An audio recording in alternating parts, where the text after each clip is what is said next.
अपने को जो भी समय उठते हैं, उठकर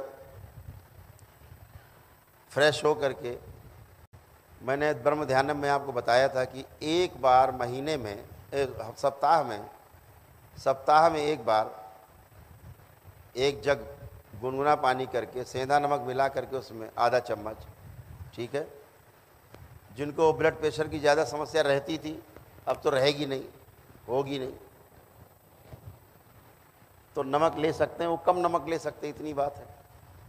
तो नमक डाल के और उसको पी लेना है धीरे धीरे। हम दिन भर बैठे बैठे पानी पिया करते हैं, लेकिन लघु शंका के लिए नहीं जाते।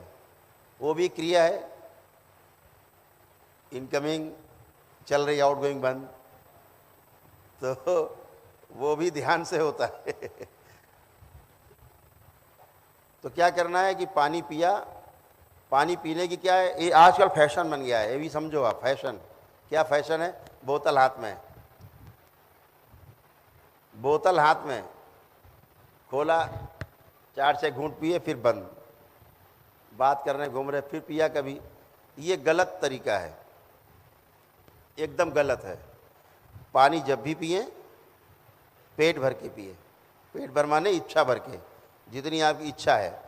आधे गिलास की इच्छा हो रही तो आधा गिलास पिए, 1 गिलास जल पीने की इच्छा हो रही तो 1 गिलास पिए, और 2 गिलास पीने की इच्छा हो रही 2 गिलास पिए। इच्छा से ज़्यादा नहीं पीना है, कम भी नहीं पीना है। अभी हम क्या करते, प्यास तो लग रही लेकिन 4 घूंट पिए, गिलास रख दिया, ऐसे नहीं पीना है। क्यों पीना है, बार बार क्यों नहीं पीना, थोड़ा थोड़ा? अगर थोड़ा थोड़ा बार बार पिएंगे तो शरीर की अपनी एक आदत बन जाएगी। फिर शरीर क्या करेगा, आपने जल दिया, वो तुरंत कंज्यूम कर लेगा, अपनी बॉडी में अंदर कंज्यूम कर लेगा, मतलब अपने में रख लेगा, बचा लेगा जल को। तो बचा लेगा तो क्या होगा, बाहर नहीं निकलेगा। और जब आप ज़्यादा इच्छा भर के पिएंगे तो उतना ही जल लेगा शरीर के अंदर जितनी उसकी आवश्यकता है, बाकी बाहर कर देगा। लेकिन आप थोड़ा थोड़ा करके पिएंगे तो शरीर ये समझ जाएगा कि इसको जल की ज़्यादा ज़रूरत है, तो बॉडी में वो जल बढ़ने लगेगा, जल तत्व बढ़ जाएगा, फिर आपको बीमारी बनेगी उससे शरीर की, ठीक है ना। तो जब भी पीना है तो पूरा पीना है। अभी 100 में से 75% लोग लगभग यही नहीं जानते कि भूख होती क्या है। थोड़ा सा लगा कि पेट खाली है, अरे लाओ भाई कुछ है, नहीं मिला तो समोसा ही मिल गया। आजकल तो गली गली चलते फिरते समोसा और पकौड़ी पकौड़ी चाट की दुकानें लगी, भूख लगती नहीं, खा लिया, फिर डॉक्टर के पास जाते, डॉक्टर साहब भूख नहीं लग रही है। अरे भैया भूख तुमने लगने ही नहीं दी, तुमने भूख ही मार दी अपनी। शरीर को अभ्यास हो गया भूख ना लगने का। थोड़ा थोड़ा खाना क्या होता है, शरीर का अभ्यास बन गया, तो भूख का पता नहीं, तो क्या होगा, धीरे धीरे शरीर को भूख लगनी बंद हो जाएगी। तो जब भूख लगे तो एकदम ऐसी भूख लगे कि वह प्राण निकल जाएंगे। अगर उस समय आप खाना खाते हैं तो क्या होगा, शरीर भोजन को बहुत अच्छे से पचाएगा, बहुत अच्छे से पचाएगा।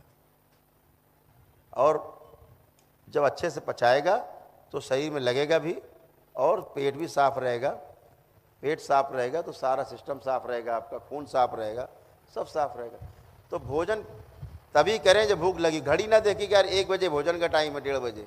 घड़ी देख के भोजन करने वालों को कब्ज रहता है, और भूख देख करके भोजन करने वालों को हमेशा आनंद रहता है। भूख लगती तो भूख लगे तो खाना खाओ, ये नहीं कि अभी खा के उठे, किसी मित्र के यहाँ पहुँचे, उसने कहा चाय पी लो, आपने कहा नहीं नहीं, अरे पी लो यार 1 कप चाय, लाओ अच्छा। अब साथ में नमकीन आ गई, कुछ पकौड़ी कौड़ी आ गई, वो भी आपने जीम ली 1-2, और चाय वाय पी ली। अब ये एक्सेस है, अब ये आपकी भूख में समस्या पैदा करेगा आगे, पक्का है।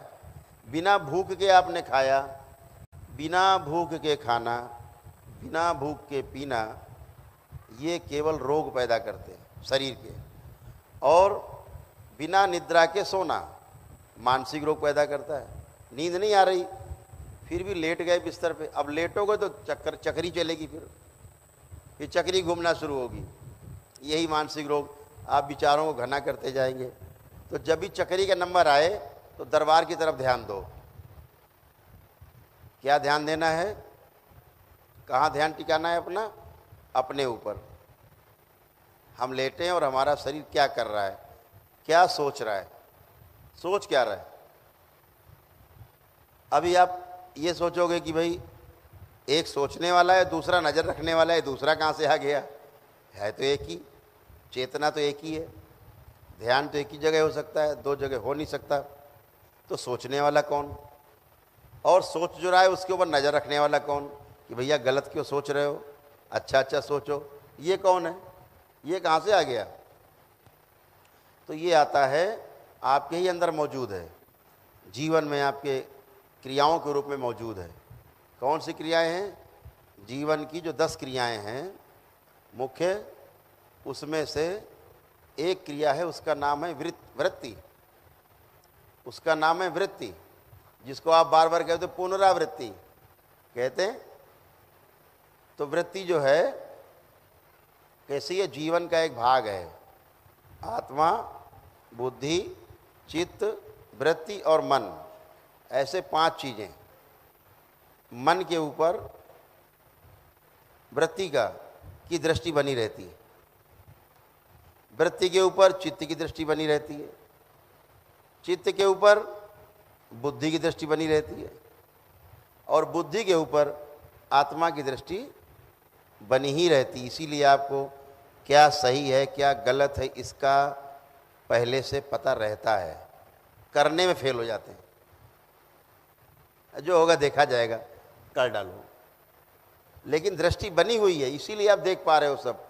तो मन जब भागता है उसको पकड़ के लाने वाला, हम कहते हैं भाई ध्यान करो, तो पता लगे बम्बई पहुंच गए। तो किसने देखा बम्बई पहुंच गए आपके अंदर, तो वृत्ति ने, ये नज़र रखती है। तो देखा और फिर आप तुरंत आ जाते हो, मन तो चोर है, अरे देख लिया, फिर वापस आ गए, यहीं वर्तमान में आ गए। तो वृत्ति क्या करती है, आपको वर्तमान में बार बार खींच के लाती है, और वर्तमान में रहना ही ध्यान है। इसके लिए आवश्यक नहीं कि आप आसन और मुद्रा लगा के बैठ जाएं, उठे ना 10 घंटे। ध्यान है, वो ध्यान कर रहे हैं आप, लेकिन ध्यान पूर्वक हर काम करना ये भी ध्यान है। जैसे आप ध्यान से सुन रहे हैं, ध्यान से आप सुन रहे हैं, यह भी ध्यान है। ध्यान से, ध्यान पूर्वक आप एक एक रोटी का टुकड़ा तोड़ करके और जो मिला करके खा रहे हैं, फिर स्वाद आ रहा है, कैसा आनंद आ रहा है, फिर खा लिया, फिर खाया, फिर तोड़ा, ऐसे ध्यान पूर्वक भोजन करना ये भी ध्यान है। अभी बेहोशी में भोजन हो रहा है, ध्यान पूर्वक यात्रा करिए, ये भी ध्यान है। आप बैठे गाड़ी में, ध्यान रखिए कि आप वर्तमान में यात्रा कर रहे हैं, जो आसपास है उस पर ध्यान दिया जाए चलते फिरते, यही ध्यान है। इसके लिए मुद्रा लगा के आंख बंद करने की आवश्यकता नहीं, चलते फिरते देखते सुनते ध्यान से सुना जाए, ध्यान पूर्वक देखा जाए, है ना, यही ध्यान है। तो भूतकाल में चले जाना, भविष्य में उड़ जाना, ये क्या है, ये केवल अपनी एनर्जी को नष्ट करना है। ठीक है, संसार में उड़ान भरना है, तो भूतकाल से आपको पीड़ा मिलेगी मिलेगी, तमाम पीड़ाएं भूतकाल की हैं, भविष्य की चिंता आपको सताएगी, वर्तमान आपका खो जाएगा।